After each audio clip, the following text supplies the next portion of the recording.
గారి హయాంలో ఈరోజు అలాంటి దారుణమైన పరిస్థితి వస్తూ ఉంది.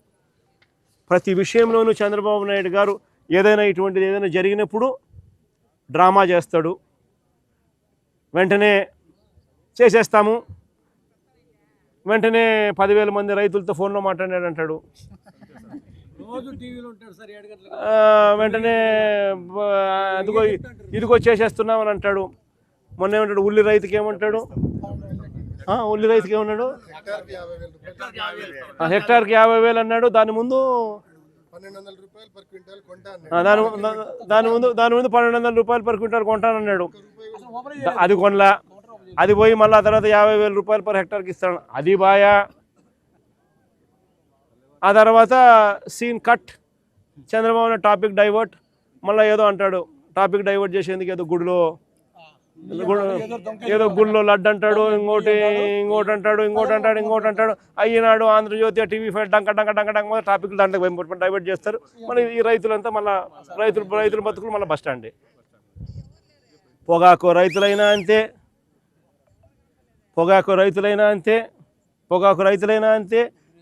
ఉల్లి రైతులైనా అంతే, వరి పరిస్థితి అంతే, చీనీ రైతులైనా అంతే, అరటి రైతులైనా అంతే, టమాటో రైతులైనా అంతే. అసలు ఏ పంటలకు కూడా గిట్టుబాటు ధర రాకపోయినా కానీ ఈనాడు, ఆంధ్రజ్యోతి, టీవీ5, దొంగల ముఠ వీళ్ళంతా కలిసి రాష్ట్రాన్ని లూటీ చేస్తారు. లూటీ చేసిన సొమ్ముని వీళ్ళంతా కలిసి పంచుకుంటారు కాబట్టి చంద్రబాబు నాయుడు ఏం చేసినా కానీ డంకా బడా కొట్టడం, టాపిక్ డైవర్ట్ చేయడం.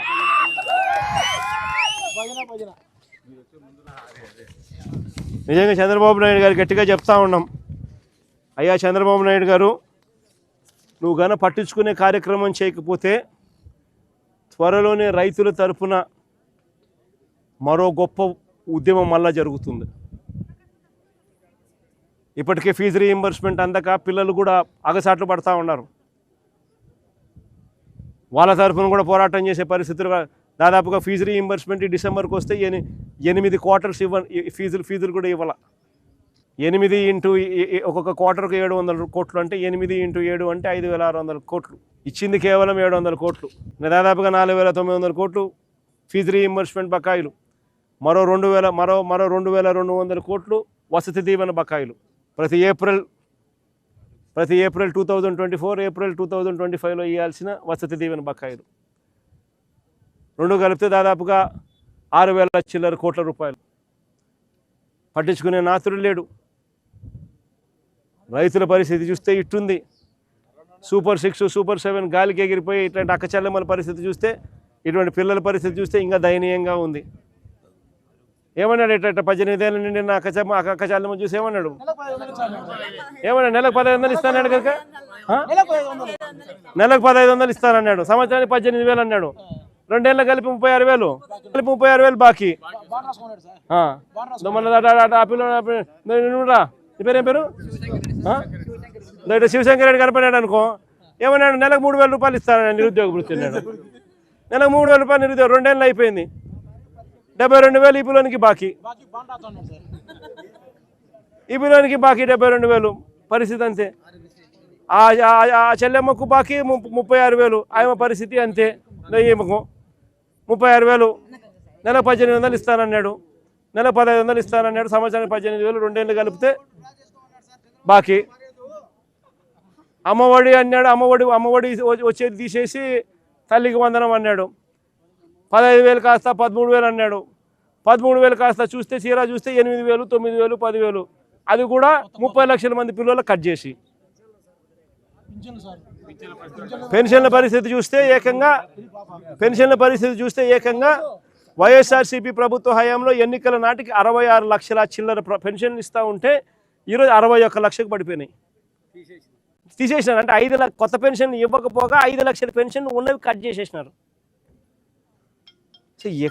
ఎవడు సంతోషంగా ఉన్నాడని అడుగుతా ఉన్నా. మరోవైపున చూస్తే గవర్నమెంట్ రంగంలో గవర్నమెంట్కి సంబంధించిన ఆస్తులు, మెడికల్ కాలేజీలు అమ్మాలని చూస్తాడు. శనికాయలకి బెల్లాలకు మెడికల్ కాలేజీలైనా అమ్మేస్తున్నాడు. గవర్నమెంట్ భూములైనా కానీ శనికాయలకు బెల్లాలకు ఇష్టం వచ్చినట్టు స్కాములు చేస్తూ అమ్మేస్తాడు. రాష్ట్రానికి సంబంధించిన ఏ ఆదాయం కూడా రాష్ట్ర ప్రభుత్వ ఖజానాకు రాకుండా చంద్రబాబు నాయుడు దోచేస్తూ ఉన్నాడు. మద్యం నుంచి మొదలు పెడితే మద్యము, ఇసుక, మట్టి, క్వాడ్సు, సిలికా, ఏదైనా చెప్పండి, రాజధాని భూముల దగ్గర నుంచి ఏకంగా రాష్ట్రంలో భూముల అమ్మకం దగ్గర నుంచి శనక్కాయలకు బెల్లలకు అమ్మడం దగ్గర నుంచి అమరావతి పేరుతో ఆయన స్క్వేర్ ఫీట్కి 10,000 రూపాయలు చొప్పున కాంట్రాక్టులు ఇస్తూ స్కాములు చేస్తూ కడతా ఉన్న కాంట్రాక్టుల వరకు టోటల్గా రాష్ట్ర ప్రభుత్వాన్ని అన్ని రకాలుగా రాష్ట్ర ఖజానాను లూటీ చేస్తూ ఉన్నారు. చంద్రబాబు నాయుడు ఆయన ఎల్లో గ్యాంగు, అందరూ వాళ్ళే దోచుకునేది పంచుకునే దానికి. దీనికే వాళ్ళకి సమయం సరిపోవడంలా. రైతుల పరిస్థితి పట్టించుకునే పరిస్థితి సమయం ఉందా చంద్రబాబు నాయుడు అని చంద్రబాబు నాయుడు గట్టిగా అడుగుతా ఉన్నా.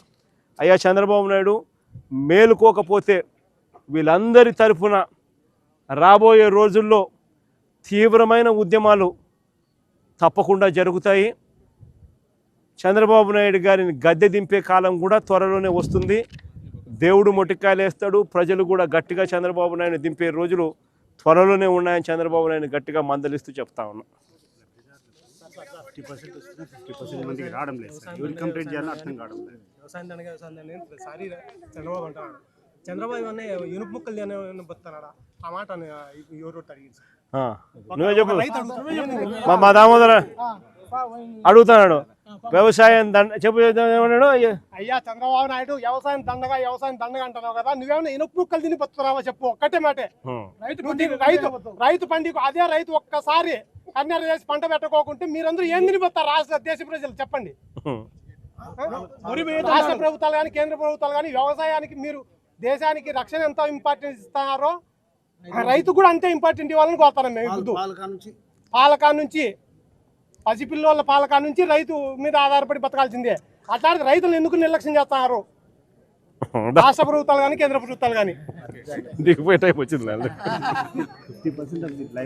లబ్ధిదారులకు రావడం లేదు సార్. అది ఎవరు కంప్లైంట్ చేయాలో కూడా అర్థం కావడం లేదు.